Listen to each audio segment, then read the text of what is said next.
Hi friends, it's your pal Scott Garibay, and today we're going to talk about Dungeons and Dragons, and we're going to talk about the fall of CMON. Okay, so let's jump into this. So first of all, I'm talking about this. I had meant to do this video, but Professor Dungeon Master beat me to it, and he did a very sound video covering this subject, and he is absolutely right. This is absolutely worth talking about in context to Dungeons and Dragons. So first of all, what is CMON? Cool Mini or Not, CMON. They've been a company that's been around for a while, and they've been doing really good, and now they are in a lot of trouble. From what I had seen, they're just like, they're getting cut up for parts and kind of almost sold like a hedge fund manager would do, and they're in a lot of trouble. And actually, Professor Dungeon Master does a great job of talking about a ton of companies that make 28 millimeter miniatures, and they are in absolute distress right now and in a ton of problems, right? And so I want to talk about this. So first of all, here's my take, right? First of all, if you're making 28 millimeter, honestly, the trouble you're dealing with right now as a company, I kind of feel like it's on you. And the reason why is there have been real problems with 28 millimeter miniatures for a long time, like just real genuine problems. And that industry did nothing to solve them. I knew a guy who dealt with this all the time, and I see this all over. First of all, if you're using 28 millimeter miniatures, you're a ridiculous fool. D&D already solved this problem. First of all, they solved it in 2024 when they officially connected with Lego. 28 millimeter miniatures are for ridiculous fools. No one who knows what they're doing or understands money or understands quality or understands options or understands narrative uses 28 millimeter miniatures. They're ridiculously antiquated. Only the most dyed-in-the-wool, useless grognard would use a 28 millimeter miniature today. And the reason why is, good Lord, have you seen what Lego is doing? Right? So if you want, 28 millimeter, hey, I want a skeleton who can use a bow and arrow. Great, here's your skeleton, here's your bow and arrow, Lego, click, done. Right? Oh, hey, I want a skeleton who uses a sword.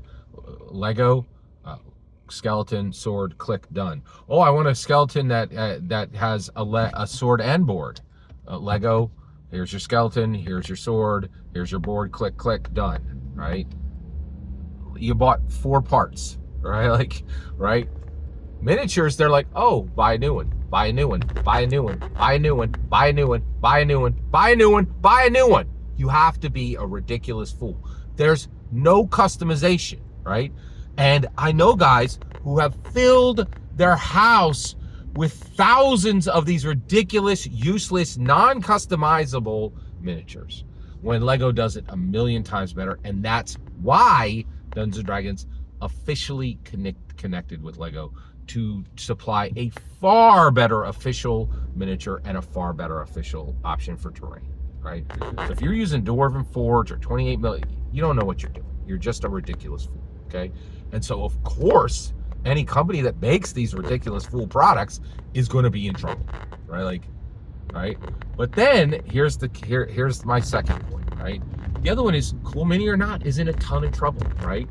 Well, guess what, right? Dungeons and Dragons gets nothing but flack, right? For reasons that other companies, people mock Hasbro for reasons that other companies desperately needed to repeat, right?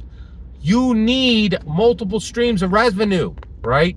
You need a global brand. You need a global platform. You need video games and 100 other types of products to protect tabletop role-playing game anything. And the reason why is tabletop role-playing games are an abysmal business model. You cannot make, people are like, oh, those greedy people over there making money.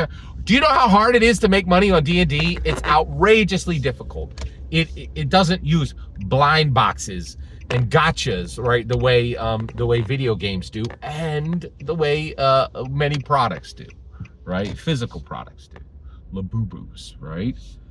You have to diversify. Cool Mini or Not, we got some miniatures. Hey, everybody, and everybody's mocking Hasbro for carefully building a structure to protect an extremely fragile business model, right? Hasbro rocks. WotC rocks.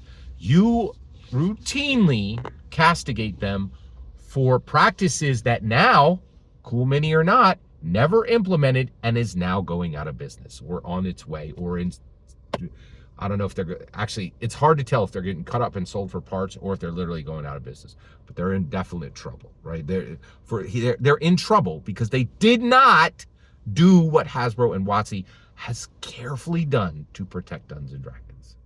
Every single word you just heard in this video is my humble opinion. Nothing more, nothing less. The important part is when I get to hear your humble opinion. When you get in the comments and send your traffic, please consider liking and subscribing and have a fetch millennium.